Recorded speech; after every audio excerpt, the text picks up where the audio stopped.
সামনে ও জানাতে বলবো কি জব্দ কি জব্দ তুমি আজ তো শিক্ষা দিও না আমার লাশ সামনে জানাতে বলবো কি করবো জবাব তোমার কাছে কেমন গর্ব করেন না ছেলে ইঞ্জিনিয়ার ছেলে ডাক্তার গর্ব করেন না গর্বের সংসার বাবা করবে আমার বাবা যার সন্তান ফোন করতে পারে না যার সন্তান নামাজ পড়তে পারে না গর্ব করে ছুটে না আশ্চর্য দরকার ছিল খাই বললাম কি খাই বললাম কি খাই যেখানে আসতে হবে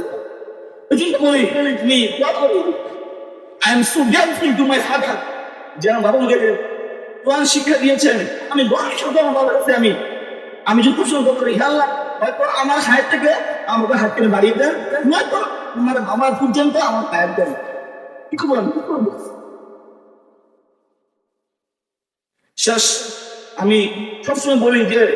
যেহেতু তাই না যেমন আমি কি করবো আমার বাবা মাকে আমি শেষ করি আল্লাহ যেহেতু হাসের মধ্যে একটা চাম আছে